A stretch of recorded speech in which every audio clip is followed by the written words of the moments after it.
नमस्कार मित्रांनो, current affairs today 26 या आपल्या मराठी यूट्यूब चॅनलवर आपलं स्वागत आहे. तर चला आजचा पहिला प्रश्न पाहूया.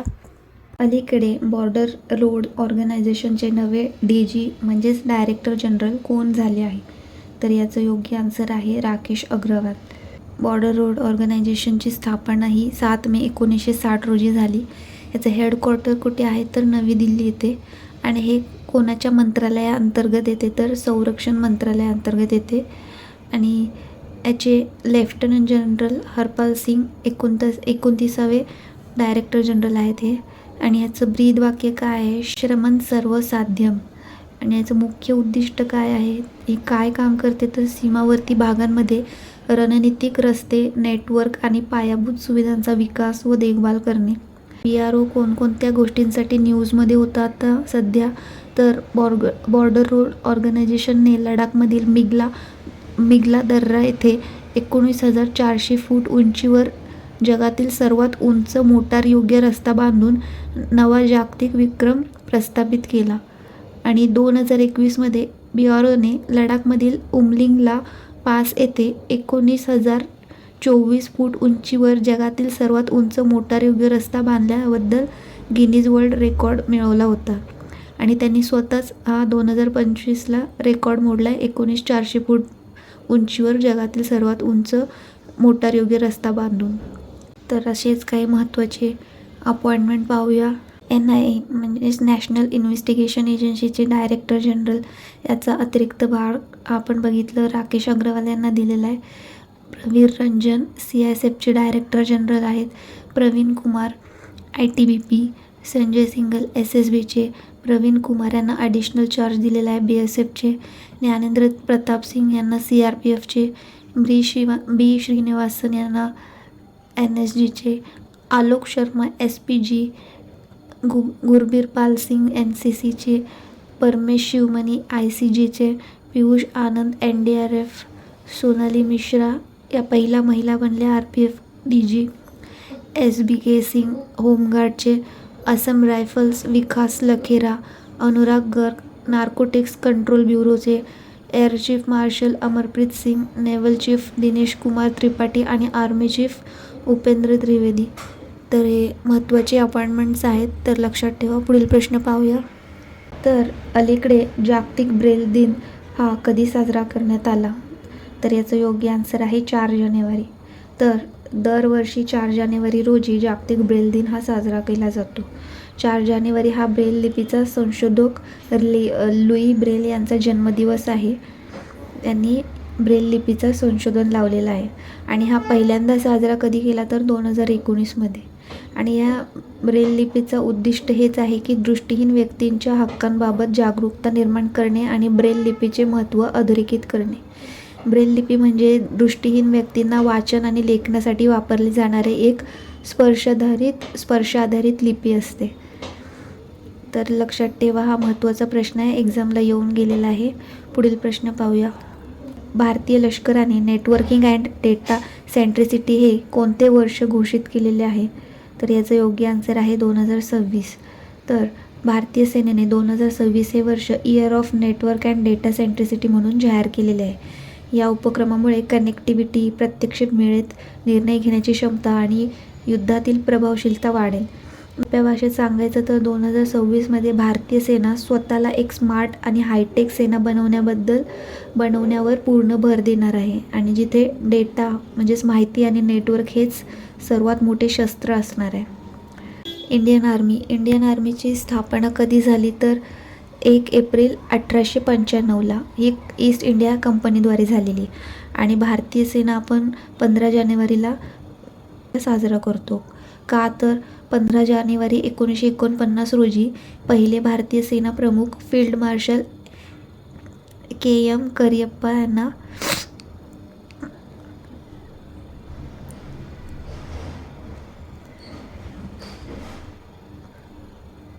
का? तर 15 जानेवारी 1949 रोजी भारतीय सेना प्रमुख कोणाला निवडलं होतं? तर फील्ड मार्शल KM करियप्पा यांना. मुख्यालय कुठे आहे? याचे नवी दिल्ली. याचं ब्रीद वाक्य काय आहे? सेवा परमो धर्म. सेनाप्रमुखचे आत्ताचे आर्मी चीफ कोण आहेत तर उपेंद्र त्रिवेदी आणि उपसेना व्हाईस चीफ आहेत पुष्पेंद्र सिंग. तर या लेटेस्ट अपॉइंटमेंट आहे ही 1 ऑगस्ट 2025ची, लक्षात ठेवा. बाकी आपण असेच काही घोषित केलेल्या संबंधित काही प्रश्न पाहूया. All India council of technical education ह्याने 2025 हे वर्ष इयर ऑफ आर्टिफिशियल इंटेलिजन्सी म्हणून घोषित केलेले आहे. संयुक्त राष्ट्रांनी 2025 हे क्वांटम विज्ञान आणि तंत्रज्ञानाचे आंतरराष्ट्रीय वर्ष म्हणून घोषित केलेले आहे. युनायटेड नेशनने 2025 हे आंतरराष्ट्रीय सहकारिता वर्ष म्हणून देखील घोषित केलेले आहे. आणि UN ने 2025 हे शांती आणि विश्वाचे आंतरराष्ट्रीय वर्ष देखील घोषित केलेले आहे. नेपाळने हे वर्ष पर्यटन वर्ष म्हणून घोषित केले. भारताच्या संरक्षण मंत्रालयाने 2025 हे सुधाराचे वर्ष म्हणजेच इयर ऑफ रिफॉर्म म्हणून घोषित केले. भारत आणि स्पेन 2026 हे द्वैवार्षिक वर्ष म्हणून संस्कृती, पर्यटन आणि AI वर्ष म्हणून साजरे करणार आहेत. संयुक्त राष्ट्रांनी 2025 हे ग्लेशियर संरक्षण वर्ष म्हणून घोषित केले. युनायटेड अरब मिरातीने समुदायाचे वर्ष म्हणजेच इयर ऑफ कम्युनिटी म्हणून घोषित केले. इस्रोने हे वर्ष गगनयान वर्ष म्हणून घोषित केले. या गगनयान मिशन हे भारताचे पहिले मानव अंतराळ मिशन आहे आणि या मिशन अंतर्गत 3 भारतीय अंतराळवीरांना 400 किमी उंचीपर्यंत अंतराळात नेले जाणार आहे. युनायटेड नेशनने 2026 हे आंतरराष्ट्रीय महिला शेतकरी वर्ष म्हणून घोषित केले आहे. तर अरुणाचल प्रदेशने 2025 ते 35 हा कालावधी जलविद्युतचा दशक म्हणून घोषित केला आहे. लक्षात ठेवा. पुढील प्रश्न पाहूया. तर पंतप्रधान नरेंद्र मोदी यांनी पवित्र पिपरहवा अवशेषांची प्रदर्शनी कुठे उद्घाटन केलेले आहे? तर योग्य आन्सर आहे नवी दिल्ली. पवित्र पिपरहवा अवशेष म्हणजे काय नक्की?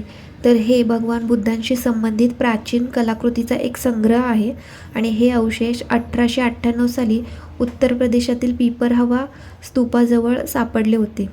आणि या अवशेषांमध्ये भगवान बुद्धांचे अस्थि अवशेष, सोन्याचे दागिने, रत्ने आणि बलुआ दगडाचे पात्र यांचा समावेश आहे. आणि या अवशेषांमध्ये एक पत्रावर ब्राह्मी लिपीत लिहिलेला शिलालेख देखील आहे जो या अवशेषांचा थेट संबंध भगवान बुद्धाशी जोडतो. आणि या शिलालेखानुसार हे अवशेष शाक्य वंशाचे जतन करून ठेवले होते. 127 वर्षानंतर हा आंतरराष्ट्रीय प्रदर्शनासाठी हे पवित्र अवशेष भारतामध्ये परत आणण्यात आलेले आहे. या प्रदर्शनाचे उद्घाटन पंतप्रधान नरेंद्र मोदी यांनी केले. जेव्हा ईस्ट इंडिया आपल्यावर राज्य करत होता तेव्हा त्यांनी हे भारतातून सापडले असताना हे जे स्तूप आहेत, हे जे अवशेष आहेत ते त्यांनी भारतातून सोबत नेले आणि मग हे अवशेष आता भारताने परत आणलेले आहे. आणि या प्रदर्शनाचे उद्घाटन पंतप्रधान नरेंद्र मोदी यांनी केलेले आहे. कुठे तर नवी दिल्ली येथे. प्रदर्शनाची थीम देखील होती the light and the lotus. महत्त्वाची गोष्ट म्हणजे सध्या जम्मू काश्मीरमधील बारामुल्ला जिल्ह्यातील जेहनपोरा परिसरात देखील सुमारे 2000 वर्ष जुना बुद्ध स्तूप आणि सुनियोजित शहरवस्तीचे अवशेष सापडले आहेत. आणि हे अवशेष कुशाण काळातील एक महत्त्वपूर्ण बौद्ध केंद्र असल्याचा खुलासा करतात. तर हे पण लक्षात ठेवा. लेटेस्ट आहे हे. जम्मू काश्मीरमधील बारामुल्ला जिल्ह्यात जेहनपोरा परिसरात हे सापडलेलं आहे. तर गौतम बुद्धांविषयी थोडं जाणून घेऊ. गौतम बुद्धांचा जन्म हा लुंबिनी नेपाळ येथे झाला. त्यांना लाईट ऑफ एशिया या नावाने देखील ओळखले जाते. बालपणीचे नाव त्यांचे सिद्धार्थ होते. आईचे नाव होते मायादेवी आणि पत्नीचं नाव होतं यशोधरा. सिद्धार्थाच्या गृहत्यागाला काय म्हणतात तर महाभिनिष्क्रमण म्हणतात. आणि ही मृत्यूची घटनेला काय बोलतात तर महापरिनिर्वाण म्हणतात. तर ती कुशीनगर येथे घडली. पहिले उपदेश म्हणून ओळखले जाते ते कोणते तर धर्मचक्र प्रवर्तन. हे सारनाथ उत्तर प्रदेश येथे दिले. ज्ञानप्राप्ती कुठे झाली त्यांना तर बोधगया येथे, निरंजना नदीच्या तीरावर पिंपळाच्या झाडाखाली. सध्या बोधगया येथेच भगवान बुद्धाची भारतामधील सर्वात मोठी शयन मुद्रेची मूर्ती उभारण्यात आलेली आहे. ती किती 100 फूट लांब आणि 30 फूट उंच आहे. आणि बुद्ध परिषद याला प्रथम बौद्ध संगती असेही म्हणतात. ती कुठे आहे तर राजगीर येथे आयोजित करण्यात आली होती.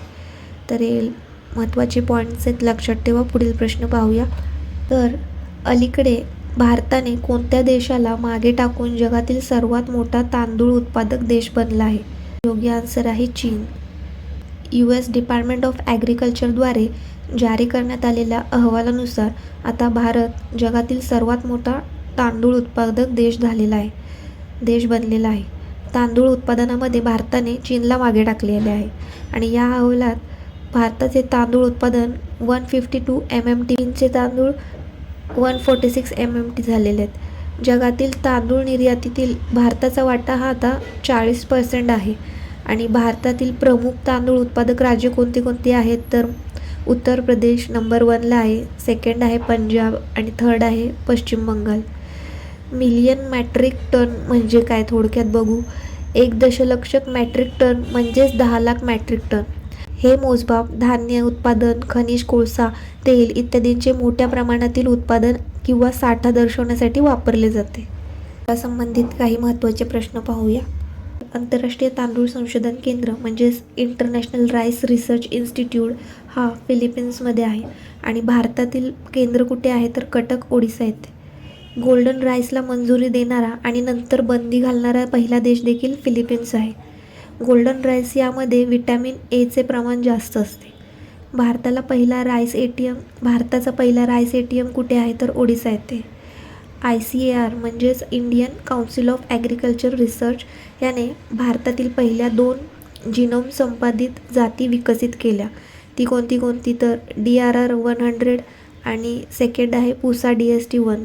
या दोन्ही जातीचा संबंध तांदळाशी आहे. शास्त्रज्ञांनी आशियाई पिकाचा पहिला पॅन जीनोम तांदळाचा तयार केलेला आहे. तर हे लक्षात ठेवा. पुढील प्रश्न पाहूया. 8वा राज्य वेतन आयोग गठीत करणारे भारतातील पहिले राज्य कोणते? तर याचे योग्य आन्सर आहे आसाम.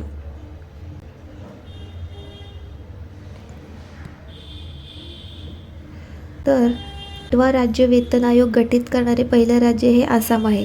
ही घोषणा आसामचे मुख्यमंत्री हेमंत बिस्वा शर्मा यांनी केली. आसामचे माजी मुख्य सचिव सुभाष दास यांची 8व्या वेतन आयोगाचे अध्यक्ष म्हणून नियुक्ती करण्यात आलेली आहे. आणि 8वा केंद्रीय वेतन आयोग हा 2025 मध्ये केंद्र सरकारने 8व्या केंद्रीय वेतन आयोगाला मंजुरी दिली आहे. 7व्या वेतन आयोगाची मुदत 1 जानेवारी 2026 रोजी संपली आणि या आयोगाच्या अध्यक्षा माजी सर्वोच्च न्यायालयाच्या न्यायमूर्ती जस्टिस रंजना प्रकाश देसाई असतील. केंद्रीय वेतन आयोग म्हणजे काय नक्की? तर केंद्रीय वेतन आयोग ही सरकारची एक अत्यंत महत्त्वाची समिती आहे. ही समिती केंद्र सरकारच्या कर्मचाऱ्यांचे व निवृत्ती वेतनधारकाचे वेतन आणि भत्ते याचा आढावा घेते, तसेच त्यामध्ये सुधारणेसाठी शिफारसही करते. वेतन आयोगाचा इतिहास पाहिला तर ह्याची सुरुवात जानेवारी 1946 मध्ये झाली. श्रीनिवास वरदाचारी यांच्या अध्यक्षतेखाली पहिला वेतन आयोग गठीत करण्यात आला आणि मे 1947 मध्ये या आयोगाने आपला अहवाल सादर केला आणि आतापर्यंत एकूण 7 आयोग गठीत झाले आहे. आणि 7व्या केंद्रीय वेतन आयोगाचे अध्यक्ष हे अशोक कुमार माथुर होते. तर गोष्ट आसामची आहे. तर आसामची राजधानी आहे दिसपूर. मुख्यमंत्री आहेत हेमंत बिस्वा शर्मा. राज्यपाल आहेत लक्ष्मण प्रसाद आचार्य. इथला राजकीय पशु आहे एक सिंगवाला गेंडा. पक्षी आहे व्हाईट विंग वूड डक. राजकीय वृक्ष आहे होलांग. आहे फॉक्सटेल. के फळ आहे काजीनेमू. महत्त्वाचे लोकनृत्य आहे बिहू, बगरुबा, भोर. शास्त्रीय नृत्य आहे सत्रिया. महत्त्वाचे उत्सव आहे बिहू महोत्सव, वाचवा महोत्सव, बैखो महोत्सव. आसामचा 7वा राष्ट्रीय उद्यान हा देहिंग पटकाई नॅशनल पार्क आहे. 6वा आहे Raimona national park, Kaziranga national park, Nameri national park, Manas national park, Dibru Saikhowa national park, Orang national park. इथला भारताचा पहिला तेलाचे विहीर कुठे सापडला? तर डिगबोई आसाम येथे. तर भारताचा सर्वात लांब पूल कोणता आहे? भूपेन हजारिका ढोलोया सदिया पूलवर. याची लांबी आहे एकूण 9.15 किलोमीटर. कुठे आहे? तर लोहित नदीवर. आसामचे काही महत्त्वाचे करंट अफेअर्सचे प्रश्न पाहू. तर 25वी बॅडमिंटन वर्ल्ड फेडरेशन विश्व ज्युनियर चॅम्पियनशिप ही भारताच्या आसाममधील गुवाहाटी येथे झाली. ही भारतात दुसरी वेळ आहे जी आयोजित केलेली आहे. यापूर्वी 2008मध्ये पुणे येथे आयोजित केली होती. अरुणोदय 3.0 योजना ही आसामची आहे. चराईजंग महोत्सव इथे साजरा केला जातो. चिरांग पक्षी अभयारण्य हा आसामच्या माजुली बेटावर स्थित आहे. आशियातील पहिले संरक्षित शाही पक्षी अभयारण्य म्हणून ओळखले जाते. 27वी नवरत्न कंपनी ही गुमलीगड रिफायनरी लिमिटेड आसामची आहे. प्रेरणा योजना ही आसाममधील वाचन 10वी वर्गातील विद्यार्थ्यांना आर्थिक मदत प्रदान करण्यासाठी सुरू केली आणि 2026मध्ये देशातील पहिली वंदे भारत स्लीपर ट्रेन ही गुवाहाटी ते हावडा दरम्यान सुरू होणार आहे. तर हे काही महत्त्वाचे आसाम रिलेटेड प्रश्न होते. ठेवा पुढील प्रश्न पाहूया. सांख्यिकी व कार्यक्रम अंमलबजावणी मंत्रालयाने लॉन्च केलेल्या नव्या शुभंकराचे नाव काय आहे? तर याचं योग्य आन्सर आहे सांख्यिकी. जानेवारी 2026 रोजी ministry of statics and programme इम्प्लिमेंटेशनचे आपले नवे लोगो आणि शुभंकर लॉन्च केलेले आहे. हे मंत्री कोण आहेत? तर राव इंद्रजित सिंग. लॉन्च करण्याचा उद्देश मंत्रालयाची ओळख आणि आधुनिक स्वरूपात सादर करणे. नवीन लोगो हा डेटा अँड डेव्हलपमेंट म्हणजेच विकासासाठी डेटा या थीमवर आधारित आहे. शुभंकराचे नाव लक्षात ठेवा सांख्यिकी. आजचा हा सेशन इथेच संपतो. तर कमेंट करून नक्की सांगा सेशन कसा वाटला आणि चॅनलला सपोर्ट करा. थँक्यू.